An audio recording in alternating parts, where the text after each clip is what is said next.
I'm feeling good. See that boy out there, T.Y. It was getting a little chilly out there. Another great one. Another one day. Another lock. Double those 17 got us the board. T.Y. got us the dub. Another one. Welcome in, Hawks fans. Your boy Bryce Lewis back at it again for another Believe in Hawks episode.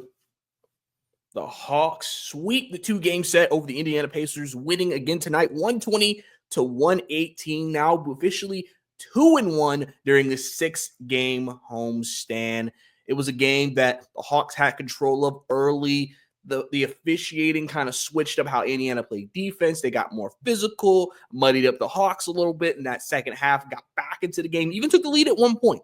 But the Hawks fought, and they were able to get this big win, big 2 games of winning for this team. So really, really happy about that. And now they are the official sole possession of the 7th seed in the Eastern Conference as of today. So we're going to recap this game, all the great performances that came from it, and a couple of key players who were big to the success tonight here on Believe in Hawks. I appreciate you guys tuning in for another episode. Obviously, if you enjoy the episode, subscribe to the YouTube channel, like the video, leave a comment down below about anything we talk about. If you're listening to me through any audio platform, which Believe in Hawks is available through any audio podcast platform out there, leave a rating, leave a review, tell your friends about Believe in Hawks, listen to it going to work, listen to it cleaning your house, whatever. If you want to hear about your favorite team, the Atlanta Hawks, or if you're just a fan of ball in general. And obviously follow me also on Twitter or X, whatever you want to call it, Bricey_2K, BRICEY_2K. So, like I said, guys, really good win tonight for the Hawks to get it. Just at this point in the season with the push they're trying to make, every win is a big win, especially over a playoff team like the Pacers. And also, the Hawks have just finished an 11-game stretch of playing straight playoff teams. They haven't had a cupcake game in a while. They've had 11 straight games of playoff-level teams that they have played. They went 5-6 in those games. But obviously getting these 2 tonight were very, very big. So, let's get into it, man. So, tonight's game, when you play a team back-to-back, it's almost like a playoff series. Like, you expect the team to make adjustments, come out differently. In this game, it was complete opposite. The Hawks, after playing that game where they were trailing the majority of the game against the Pacers a couple of days ago, came out tonight and completely controlled this game from the get-go. Their offense was really crisp tonight. Trae Young leading that charge, had 26 first-half points for the Atlanta Hawks, leading the offense in that side of the court. And really, for him, he was just aggressive. His 3 was going down. He was getting to the lane. And also, I'll break this down more in detail, he's a guy who also started to go more to the mid-range shot as well. That is something that I think has been huge for him to incorporate into his game as of recently, because I think the mid-range shot, it's just a good counter where if they're taking away the 3 and they're not letting you get into the paint, if they give you that shot, Trae can make that shot. And so I'm glad that it's helping, I think, with his offensive rhythm a little bit. And so really big for him to have that type of offensive start, be the offensive engine, and really kind of set the tone for the offense in the first half. Now, as we get into the second half, the game, like I said, changed. Indiana, the refereeing tonight, referees really impact games a lot because it tells the teams how they can play. Some games where you have the ref calling everything, that means you can't play as physical, right? Where you know that they're letting some things go, they're not calling certain things, then you can play more physical. And I think Indiana in the second half, and this is what a lot of teams obviously always try to do when the offense is going. You try to muddy things up, get more physical, see what you can get away with, and see if that can slow the offensive momentum down. And it did for the Hawks, especially in that third quarter. Hawks only scored 26 points in that third quarter. Indiana had 36, but they really just started playing the Hawks way more physical and made it harder for them. They made the Hawks, they made the lane not as accessible for the Hawks, so the Hawks could not just drive into the paint, because that's where I think they were having a lot of success. They were able to penetrate Indiana a lot, and then they were able to either kick out or they would get shots at the rim. Indiana really did a great job of kind of making it more difficult for them to break their defense down in that second half, especially in that third quarter. And so that allowed the Hawks, or that allowed Indiana to get the Hawks out of their rhythm offensively, and then they started taking more shots, got them not some great looks, and then as any team, you just slowly creep back into the game. Now, the Hawks had a scare at the end of the third quarter. Trae Young going down with a left quad contusion that they mentioned, a play that could have been a foul. There were a couple of plays in that third quarter that I think the Hawks were frustrated about that easily could have won against Indiana that was not called. Again, plays into them being more physical, referee not calling it. If there's one thing the Hawks have struggled with is when teams get more physical with them, if the referee isn't calling that type of whistle to allow them to not. And Indiana did that tonight. And so Trae Young missed the rest of the third quarter. A lot of people obviously were concerned, a little worried. He's your best player. We all know what the team is like when he's not on the floor. And so luckily, started the fourth quarter, after like a minute or so, he was able to get back into the game and finish the game. He basically played the entire fourth quarter along with Okongwu in them. So, and obviously the Hawks showing through those lineups, they are trying to win this game, and that's why they went all in that situation. But fourth quarter really was just a matter of just when the Indiana got the lead, you either unravel in that moment or you settle down.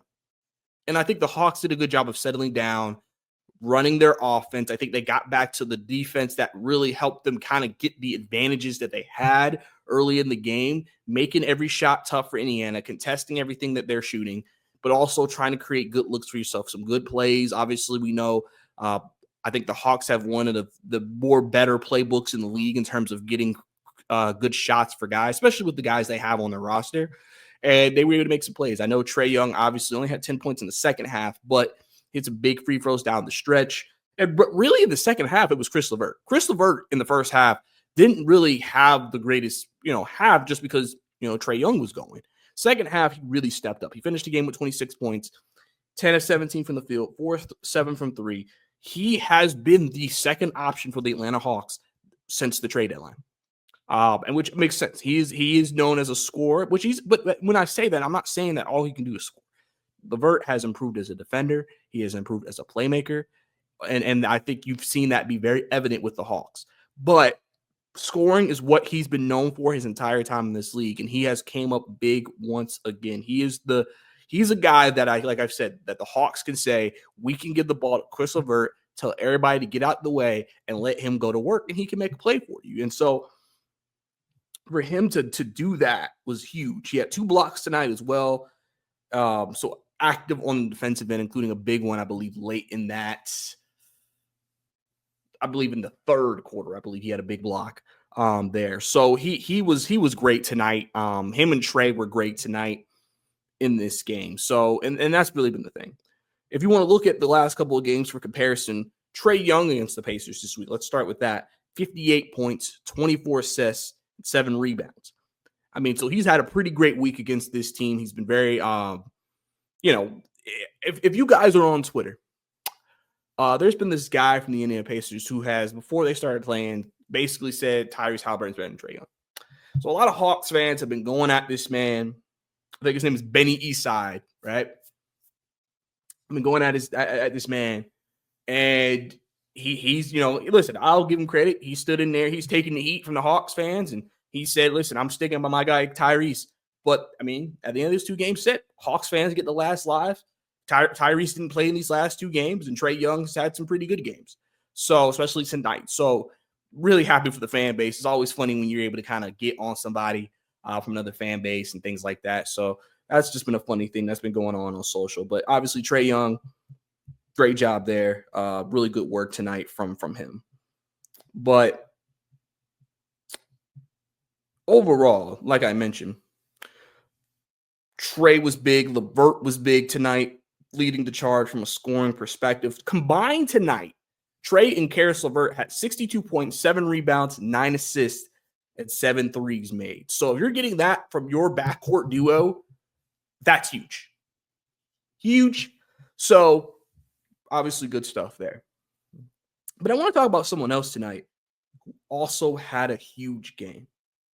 Levert and Okongwu. Listen, I remember the days when we had all these conversations. A lot of people were chirping on Twitter about, can Levert and Okongwu truly be the starting center because of his size? That was something that was constantly brought up. People just didn't know if it would be good enough. Onyeka has been fantastic, I feel like, since he's became a starter. Multiple double-double games. Tonight, he outplayed Miles Turner, a 7-footer. Okongwu had 16, 16, and 3 blocks. I mean, that sounds like a man to me who is pretty solid and deserves to be the starting center of this team for years to come if he continues to play like this. He was actually asked after the game about the people critiquing him because of his size, and this is what he said. Lornell Williams, the AJC, tweeted out what he said. He said, "How do I feel? I don't care about that. I feel like I'm big enough to do what I do out there and, productive at a productive rate." So the naysayers, can keep saying on what they want, but I'm content with my size. Basically, Onyeka is saying, listen, people are going to say I'm too small, but don't realize he can play bigger than what his height says. And he did that tonight. Onyeka Okongwu had 6 offensive rebounds in this game. 6. He was huge down the stretch. He had 5 offensive rebounds in the final quarter. He had 5 offensive rebounds in the fourth quarter in clutch moments of the game. Quinn mentioned it after the game. He said, Olo was the best player late for us. He got every rebound. He made every play. Onyeka Okongwu deserves his credit. Onyeka Okongwu deserves, and to recheck. Okongwu actually had 8 offensive rebounds on the entire night, but Onyeka Okongwu has been fantastic, and there's no way around it. So for everybody who is doubting if Onyeka could be the starting center, he has proven that he could be the starting center. The production that we are getting from him, you just see the impact of him playing, finishing games, and what he does for this team. Because even though he may not be the biggest guy on the floor, he plays bigger than his size. And if he plays like he plays tonight, I mean, like I said, I think the Hawks have their center for years to come. I don't think that's something they need to be overly concerned with moving forward, because Onyeka Okongwu has done fantastic. So I really wanted to give him his praise from this game and just from the games he's had previously. He had a good game against Indiana last game too. So like I said, you're going to have those games, 82-game season. You're not always going to be great in every single game. But for the most part, Onyeka Okongwu, especially since being a starter, has been consistently good for this team and has been huge for this team and why they've moved Clint Capella to the bench. And even Clint Capella actually had a decent game tonight compared to what our standards of him, especially starting off in the game. So, Onyeka Okongwu, really, really big stuff from him tonight as well. If we look at the numbers in this game, the Hawks shot 46% from the field compared to the Indiana Pacers 44. Hawks shot 29% to the Indiana Pacers 33. Both had the same amount of threes made, 10. Hawks, not 20 of 21 from the free throw line, 95%. Free throw shooting has been an issue for this team at times this year, but tonight, really, really good for the line, and they needed every free throw, especially in a tight game like this, and they were able to pretty much. The last miss of the game was Trae Young intentionally missing on the last free throw to end the game against Indiana, which he broke his free throw streak where I don't know the exact number where he had but he had a free throw streak going over a few games. He broke it tonight, obviously, as an intentional miss to end the game. So big for the Hawks tonight. Hawks up the turnovers a little bit tonight, 16 turnovers, but you make it. And in this game, they actually had a lower assist total than they usually like to have. They had 23 assists in this game. Pacers had 29. So a lot of their offense was generated through a lot more of like isolation or a lot more of players just making plays. And I think that may have showed itself in the second half as well with what was going on. But overall, you work with what you got. Hawks won the rebounding battle 48-41, 16 offensive boards in total tonight, 10 blocks from the Hawks as well. They were very active on the defensive end from a block perspective. It was a bit of a block party, as you said. Like I said, Okongwu led all defenders for the Hawks with 3 blocks. Ricochet had 2, Boguet had 2, Levert had 2, and Niang had 1 as well. So he even got in on the block party tonight for the Hawks.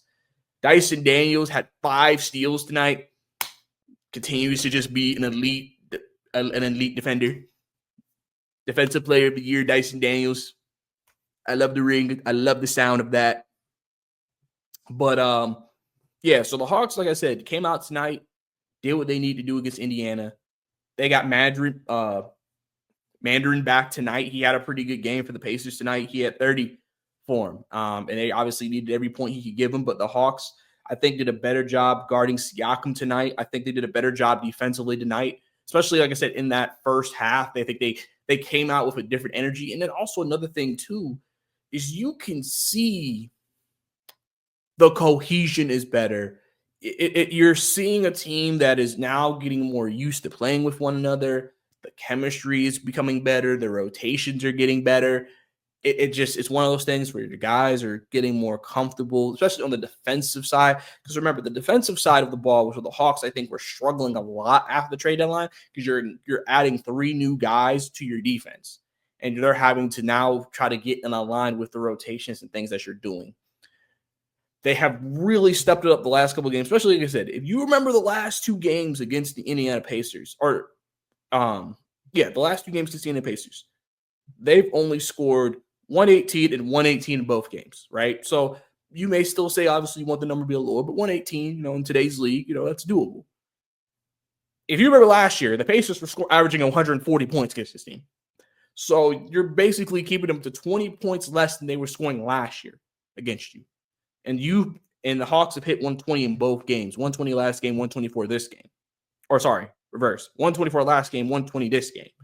So the Hawks obviously are finding themselves playing some of their better basketball right now. I mentioned it in the title of my last video, in the thumbnail. I said, is a run incoming for the Hawks. And right now, it's kind of shaping up that could be on the horizon for this team, because now you got past the 2 Pacer games. You got the Sixers, who aren't that great. Obviously, I'm not going to count them out and say that's an automatic win. They still have Tyrese Maxey, who can have a big game. Paul George is still a really good player. They got some guys over there. It's just this season's been a complete wreck with injuries and everything for them. And they're still fighting to try to get into a play-in spot. So they're still competing hard. So you have them. That's a game you probably will be favored in. And then you have the Hornets. So you have an opportunity here to get you about a 4-game winning streak going before you play your next winning team, which is the Los Angeles Clippers, and the return of Bogdan Bogdanovic. And that will be the last game of the homestand. So, the Hawks right now are feeling good.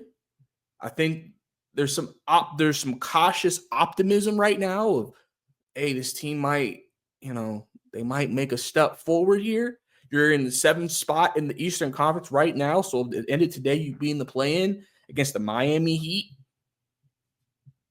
Actually, it's the Orlando Magic, so you'd be in a play-in right now against the Orlando Magic if the playoffs ended today, or if the season ended today, in a game to decide who faces the Celtics in the first round of the postseason. So, that's something that,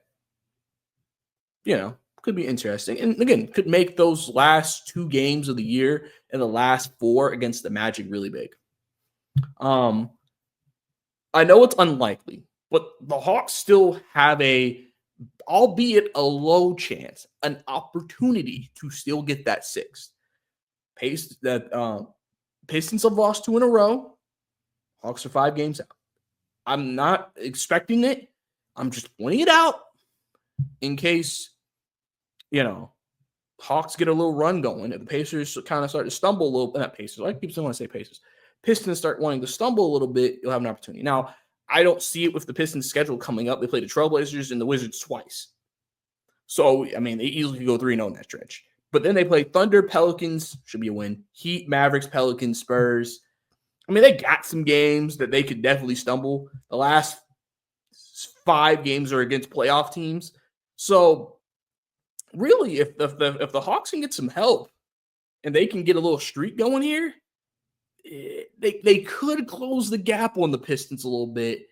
And then with that last 5-game stretch for the Pistons, man, I mean, depending on what's everybody's seeding and if team players want to play guys, maybe the Hawks can maybe make it interesting and try to fight for that 6th spot still. But right now, they're in the 7th spot, and they need to fight to keep that 7th spot right now, and try to get into the play-in. So we'll see where we are when it comes to all of that. So, like I said, really good stuff from the Hawks tonight.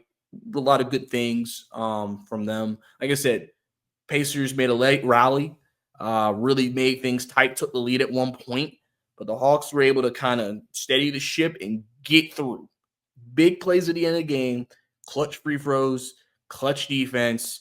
Siakam having a complete brain fart instead of going for the 3, going for a 2, which played right into the Hawks' hands. And that's why they were able to pick up the win tonight. Let's go a little bit deeper with the player performances tonight. Dyson Daniels, 10.6 rebounds, 4 assists. And, you know, my boy Glenn, he mentioned tonight about Dyson and, you know, the reason why they didn't invest into a backup point guard is to allow him to get reps at that position. You know, Dyson has been a guy who some people have classified as somewhat of a point guard coming out, who could play the point guard position, right? And that's why I think, you know, the Hawks, especially in their system, they've allowed him to grow in that role as a backup point guard, even though, like, you know, again, I don't know if their solution long-term is Dyson playing that position. Like, obviously not his main position, but being the backup point guard, because they could, but it didn't. Depends on what they want to do with Kobe Buffkin and everything else. But, you know, even though tonight he didn't have this great offensive game, 4 attempts from the field, he hit 2 threes tonight. So Dyson Daniels, 3-point assassin. You know, I think Dyson's really shown a lot of growth in that regard and just running the team. Like I said, I think when Vic Krejci comes back, which he was close to coming back tonight, he was questionable before the game. Worked out, warmed up with the team. So Krejci could be back Monday. It seems like he's very close to being back in the rotation. And I expect the Hawks to go back to 10 when he gets back. He'll really help Dyson with those duties in that second unit. But I think he's really made a lot of growth. And you know, Dyson just continues to impact the game in different ways, even if it's not scoring, steals, defense, defending your best team's offensive player, things of that nature. And rebounding. Like I said, Trae Young tonight, 36, 4, and 8. Everybody thankful the injury that he suffered was not that serious. Would not be surprised to see him on the injury report for that next game. But I think he'll be able to play through it. You know, we'll see how he feels. He played through it tonight, came back into the game. We'll see if he gets stiff on him and if that changes maybe him playing on Monday. Hopefully it doesn't. But especially right now when we're in such a critical time for the team trying to get wins. But overall, I mean, like I said, he was the offensive engine tonight. He started off hot. He started off aggressive. And I think that was a great sight to see. Sometimes he tries to fill the game out. Sometimes he tries to be more pass first in the first half and then tries to pick his spots, which I think there was a stretch of the season where I think he did a really good job of that. But tonight he came out aggressive, especially after how he started last game against the Pacers. And it was really effective tonight and really gave him a great advantage early and why they had such a big lead going into halftime. Okongwu, as I mentioned earlier, 16-16, has been great as the starting center. Put respect on Onyeka Okongwu's name. Stop the hate. This man has came out, played bigger than his size, and showed up. And I'm so happy for him, man. I've been a big Onyeka Okongwu guy for years, and I'm glad he's playing some of his best basketball right now for this team in some important moments, especially as the starter. Zach tonight didn't really have a great game. 3-7 for the field, 0-3. Nothing crazy tonight. You know, I think Zach tonight, you know, like I say, he still has those moments where, you know, he had that stretch where he played really, really well. Especially in February where he had a pretty solid month, but he's had games recently since that where he hasn't really been that great. And like I said, it's just part of the development of Riche. Just continuing to get him more consistent, get him where he needs to go, and just continuing to play well. So, you know, we know what it is with Riche. You want him to just continue to get reps, continue to get better. Every team plays him a little bit differently. Matchups obviously matter for him. Pacers probably were a harder matchup for them. We'll see how he does against the Sixers. Since that's the first time we're playing them all year long. And we'll see if we can give them a little bit more offense in that game. Gay tonight also, 6 points tonight, 2 of 5 from the field. You know, Gay was big defensively. And like I said, the biggest thing for him is defense. That's where he has to make his money right now, is that he's a good shot blocker and a good defender. He was tasked guarding Pascal Siakam his last couple of games because of his versatility and his ability to defend. And so he'll have to continue to bring that to the table. And, like I said, from a guy who's getting about 15 minutes a game, he's getting about 22, 21 minutes a game. So clearly, Quinn is allowing him to play a little bit more. We'll see if the return of Krejci impacts any of those things. But Gay's, showing his value where they need it to show. And like I said, we'll see on a game-to-game basis where his offense is. Levert, like I mentioned earlier, 26 big points tonight, been the catalyst offensively for this team. I've brought up, the Hawks will have to seriously look at re-signing Levert next year. He just provides another ball handler that they need and can also to say, hey, give me the ball, let me go score the ball. And so tonight he showed that again against his former team, the Indiana Pacers. And, he's a guy that I mean, he's a demon in transition, and just is a guy who can really kickstart an offense if needed. George Niang really did have a great game tonight. Had some foul trouble tonight. He really wasn't that aggressive. Only took 6 shots tonight, but veteran experience, rotations, things of that nature. And really, I don't feel like a lot through these games, Indiana has attacked Niang as much as I would think they would. And I think the Hawks have done a good job with the rotations, which is allowed. Because the thing about Niang is that since he's a veteran, he's smart. He gonna do his assignments correctly for the most part. He'll be able to say, okay, I'm supposed to rotate here. I switch there. I let off here. And as long as you do that, a lot of coaches will say, as long as you do your assignments, we can live with the result. Just don't blow your assignments and you're a bad defender. And Niang's, I think, done a good job of not doing that, blowing the assignments. Terrence Mann tonight also didn't have a great offensive game. He's been really good the last few games offensively, especially from 3. But, you're not going to have it every game. But still, play big defensively, always a valuable person to add to this team just to give another versatile defender who can guard multiple positions. He continues to go out there and compete and everything like that. And obviously, if you saw in this game, he got a flagrant foul because I believe for the Pacers, Mathurin hit him with a basically shoulder, chest to the face. Refs didn't call it. Man on one play having a hole, because he was like, he was a little shaken up. Next play, laid him out. And I think a lot of people loved it because they showed he's not going to back down. He's not going to just allow the Pacers to do whatever they want. He's going to step up to him. And I think, people have been saying the Hawks have lacked dogs. And the fact that Terrence Mann did that show you we got some dogs on this team. And so that was obviously his shining moment of the night. Just not backing out from the Pacers, man. And that's good stuff you want to see. And then Clint Capella had 60 minutes tonight, 8 points, 9 rebounds as well. So, like I said, Hawks get a really important win tonight over the Indiana Pacers. They really needed this win. 120-118 are the 7th spot in the Eastern Conference now, and now are just trying to get some wins and rack them up and try to get a winning streak going here. So, really excited to see what happens on Monday against the Sixers, and we'll see if the Hawks can continue this momentum moving forward.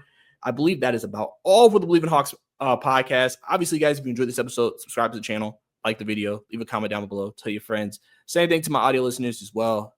Subscribe, leave a review, leave a rating, 5 stars. And appreciate all the love that y'all guys give me. Let me be part of your day. Like I said, you can listen to me going to work, church, after church, whatever, cleaning. I mean, like I said, bro, let's talk some Hawks basketball, man. Obviously, follow me on Twitter /X, Bricey_2K, BRICEY_2K, as I live tweet during the game and talk about all my opinions about what's going on with our Atlanta Hawks. But I believe that's all for me. It's your boy Bryce. We'll see you next time.